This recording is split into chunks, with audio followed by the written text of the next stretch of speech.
Bwana Yesu asifiwe, ndugu msikilizaji wetu wa kipindi chetu cha tafakari ya siku. Ninakusalimu katika jina la Bwana wetu Yesu Kristo. Karibu katika tafakari ya leo ambayo Bwana ametupatia kutoka katika kitabu kile cha Mambo ya Nyakati. Sura ile ya Mambo ya Nyakati wa kwanza, sura ile ya 11, mstari ule wa kwanza na wa pili.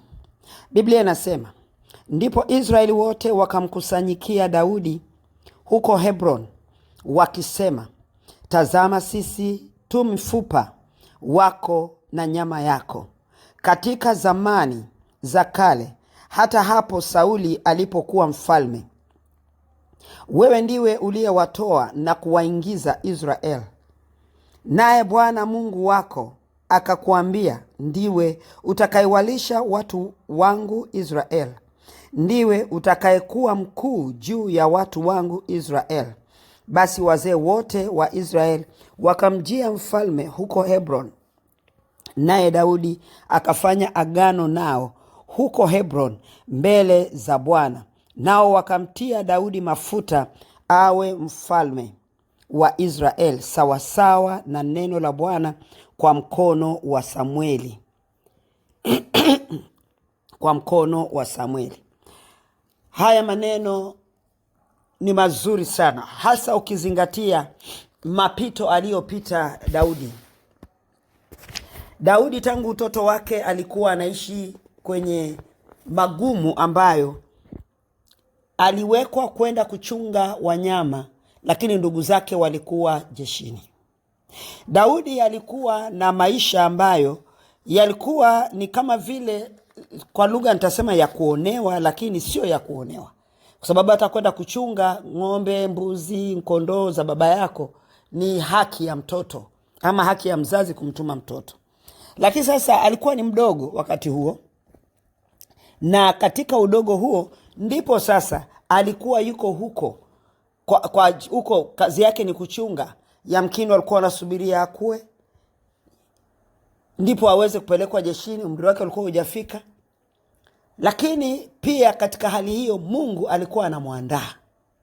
Katika pori alikokuwa akichunga, kuna siku alikuja simba, dubu kutaka kuwararua wanyama wake, lakini alipigana nao akawashinda na wanyama wakapona. Yale alikuwa ni maandalizi kuendea mambo makuu ambayo alikuwa yeye mwenyewe hayajui na hakuna alikuwa anayajua. Yalikuwa yamejificha, lakini yalikuwepo moyoni mwa Mungu. Niko hapa asubuhi ya leo kusema nawe kwa kifupi kuhusiana tafakari hii ya leo. Lolote lile ambalo halijaonekana kibinadamu, wewe hujafumbua macho yako ukaona, na hakuna mwanadamu alishafungua macho yake akaona, lakini liko moyoni mwa Mungu. Na kilichoko moyoni mwa Mungu, kwa Mungu kwa ajili yako, hakika litatimia. Hakika litatimia. Hakuna ambacho kimekuwa kwenye moyo wa Mungu likaacha kutimia. Ushahidi ni kwamba mwanadamu alipoanguka kule mwanzoni bustani ya Eden, Adam na Hawa walianguka, lakini akaandaa mpango wa kuwakomboa, likawa moyoni mwake. Akaanza kulifanyia kazi na hakuna mtu alielewa nini kinafanyika, lilikuwa moyoni mwake. Taifa la Israeli wakipelekwa kutoka Misri, kwanza wakati Mungu anasema na Ibrahimu habari za kupeleka watu uzao wake kule Misri na kuwarudisha, ili sound kama jambo la kawaida na haikueleweka ni nini, kwa sababu jambo lenyewe lilikuwa moyoni mwa Mungu. Lakini wakati ukatimia, Israel kama jeshi kubwa likatoka Misri na likawa linakwenda mahali ambapo Mungu amekusudia, kwa manake likakombolewa. Jambo hilo lilikuwa moyoni mwa Mungu pia kwa ajili ya kanisa, kwamba wakati utafika, unabii ulikuwa unatolewa, tabiri zilikuwa zinatolewa, kina Isaya wametabiri na wengineo manabii wa kale, lakini hakuna mtu alielewa ni nini, kwa sababu jambo hilo lilikuwa moyoni mwa Mungu. Hata ikafika wakati uliotimilifu, Biblia inasema Yesu Kristo akaja akazaliwa kama mwanadamu. Bado hakuna mwanadamu aliyeelewa, maana jambo lenyewe lilikuwa bado moyoni mwa Mungu. Hata Yesu akaishi na wanadamu kama mwanadamu, lakini hakuna mtu alielewa kwamba ni Mungu amekuja, ameshuka, Imanueli pamoja nasi. Neno hilo alilisema Isaya, lakini halikutambulika maana yake ni nini, kwa sababu jambo lenyewe lilikuwa moyoni mwa Mungu. Hata Yesu anakamatwa, anapelekwa msalabani, Yuda anakuwa anatumika kama chombo kuhakikisha kwamba Yesu anapelekwa msalabani, na Yuda mwenyewe hakuelewa, na hakuna mwanadamu alielewa, kwa sababu jambo lilikuwa ndani ya moyo wa Mungu. Yesu anapelekwa msalabani, Yesu anateswa, anapelekwa msalabani, anabeba msalaba, anapandishwa msalabani. Hakuna aliyejua nini kinaendelea. Walimzomea, wamama wakamlilia wakimhurumia. Yesu akasema, msinililie mimi, lilieni familia zenu na nafsi zenu wenyewe. Kwa nini? Kwa sababu jambo lenyewe lilikuwa bado moyoni mwa Mungu. Yesu akafa, wakasema haya yako wapi? Nyie mlikuwa mnajifanya mkona Yesu, yuko wapi? Wale wanafunzi wake wakawa wanahisi yale maneno alikuwa anasema nao, yamkini atafufuka, yamkini atakuja, yamkini itakuwa hivi. Lakini hebu tuendelee kuomba. Hawakujua, walitembea katika giza, kwa sababu jambo lenyewe lilikuwa bado liko moyoni mwa Mungu. Lakini siku ya tatu Yesu Kristo akafufuka. Maaskari walijaribu kuweza kuzuia na kusema kwamba semeni kwamba wanafunzi wake walikuja wakamuiba, ikawa hivi na hivi, lakini haikuwezekana, kwa sababu wakati wa udhihirisho wa lile liliokuwa ndani ya moyo wa Mungu ulikuwa umefika, na Yesu amefufuka, na hakuna ambaye angeweza kudanganya. Maana Maria Magdalena alikutana na malaika pale kwenye kaburi lilifunguliwa. Nani alilifungua jiwe? Hakuna aliyefungua jiwe. Malaika alikaa mlangoni wa kaburi kama mlinzi, kama shahidi, kuthibitisha ya kwamba lile lililokuwa kwenye moyo wa Mungu limetimia sasa kwa kudhihirishwa. Na sasa ulimwengu umejiliwa na ukombozi, na ulimwengu ukakombolewa. Mwana-kondoo abebaye dhambi za wanadamu, za ulimwengu, amefufuka. Na alipofufuka, tunawaona wale watumishi wake aliyewaambia, nendeni mkakae Yerusalemu mpaka pale mahali nguvu itawajilia. Wakaenda wakakaa Yerusalemu, wakakaa siku 50, nguvu zikawajilia, waliinuka na nguvu kuu. Na leo tunawasoma katika historia ya Biblia, kwenye vitabu vya Biblia kama vielelezo, wakitimiza kazi ya Mungu, wakitimiza lile ambalo lilikuwa, lile jambo lililokuwa kwenye moyo wa Mungu likawa linatimizwa nao. Na leo kanisa lipo, kanisa limezaliwa, lile lililokuwa kwenye moyo wa Mungu, jambo hilo limedhihirika. Yesu Kristo Mwokozi wa ulimwengu ameniokoa, amekuokoa. Kama hujaokolewa leo akuokoe. Lakini tukirudi kwa Daudi aliyekuwa anachunga yale aliyokuwa yamewekwa mbele yake, hakujua.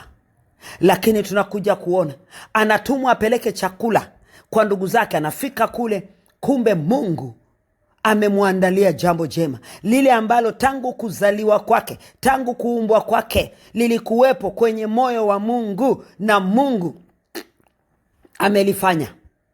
Anafika kule, ndio anatumika kumuua Goliati. Mateso yanaanza, anakimbia, anajificha, anaona sasa mimi nitakufa.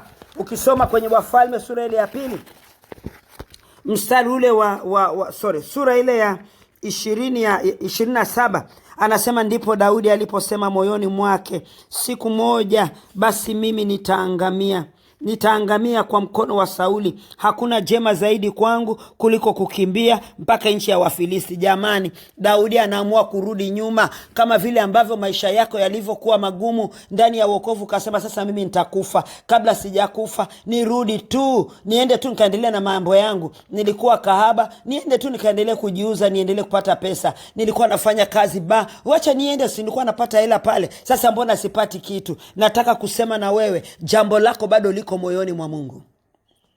Daudi hakujua kwamba jambo lake liko moyoni mwa Mungu. Mpaka hapo anakimbia, anaenda kwa Wafilisti ambaye aliwaua.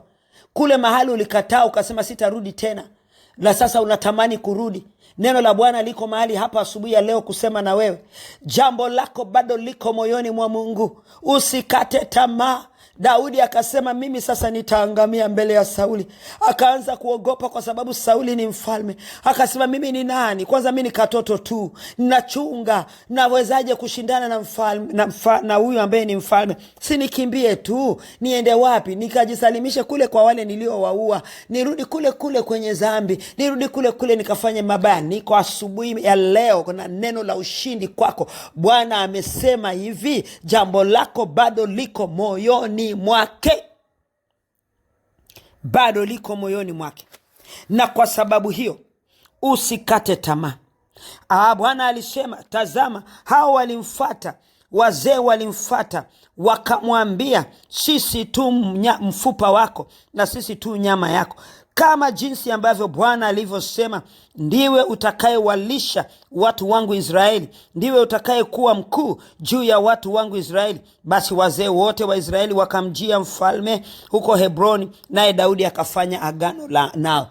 Nataka kukuambia hivi, huu ni ushauri. Usiingie ukafanya agano na kule ulikotoka. Usitamani kurudi huko. Ukitoa tamko la kurudi huko, umeingia agano na huko, na nguvu ya shetani itakuvutia huko na utaangamia. Lakini kumbuka, katika Zaburi 78 mstari ule wa 70, Biblia nasema, akamchagua Daudi mtumishi wake, akamuondoa katika mazizi ya kondoo, nyuma ya kondoo wanyonyeshao. Alimuondoa awachunge Yakobo watu wake, na Israeli urithi wake. Akawalisha kwa ukamilifu wa moyo wake, na kuwaongoza kwa busara ya mkono wake. Hapa maneno haya yanasema kwamba Mungu alimchagua.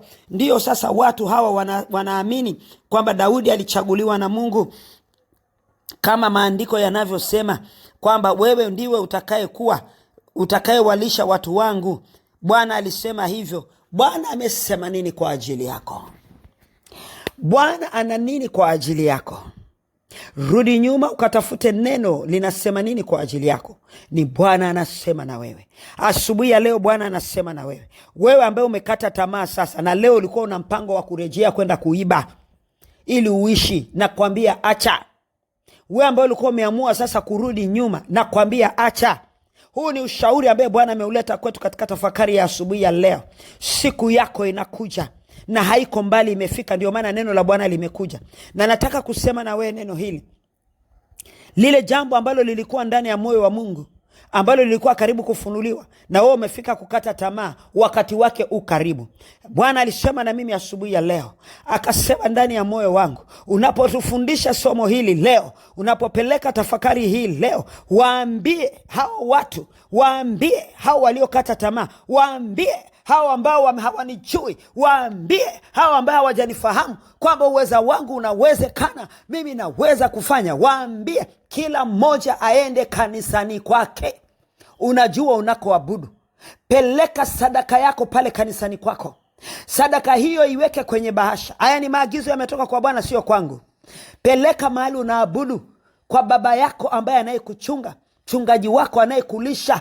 Daudi ambaye ameweka agano na Mungu. Mungu amemchagua kukulinda wewe, kukutunza wewe, kukulisha. Anasimama kwa uaminifu kwa ajili yako. Nasema na wewe hili ambalo Bwana amesema. Weka sadaka yako kulingana na jinsi ambavyo wewe umeona unapenda mbele za Bwana. Weka kwenye bahasha, ipeleke kwa mchungaji wako. Mwambie mchungaji, hii ni sadaka ambaye Bwana ameniambia niilete, kwa sababu lile jambo ambalo lilikuwa moyoni mwake karibu anakwenda kulifunua kwangu, likafanyika katika uhalisia kwangu. Ameniagiza nilete sadaka hii kwako wewe, baba yangu, unayenitunza, unayenilisha, uliyepokea agizo kutoka kwake. Mimi nikae chini yako. Ninaomba ukaniwekee mkono juu ya kichwa changu. Baraka hizo zitakapofika kwangu, ustawi huo utakapofika kwangu, ukuu huu aliokusudia Mungu utakapofika kwangu, neema hiyo aliyokusudia Mungu utakapofika kwangu, mema hayo aliyokusudia Mungu atakapofika kwangu, nikawe na uwezo wa kuyapokea. Yamkini ni makubwa kuliko uwezo wangu. Kumbuka wakati Daudi alipokuwa anatembea Katika kushindwa kwake alisema moyoni mwake, sasa mimi nitaangamia. Leo simama katika hili. Hii ni tafakari ambaye Bwana amekupa. Katekeleze hayo kwa sababu yametoka kwa Bwana.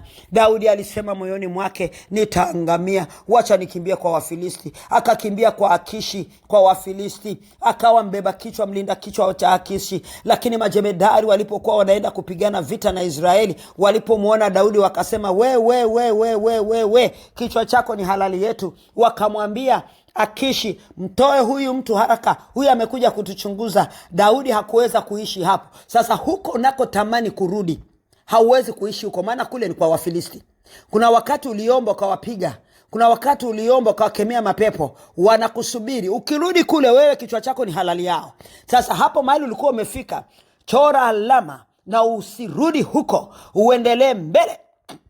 Kama ulikuwa umeshageuka, geuka na urudi mahali ambapo ulikuwa unaenda kuelekea mbele. Unaona kama unaanguka, hauanguki.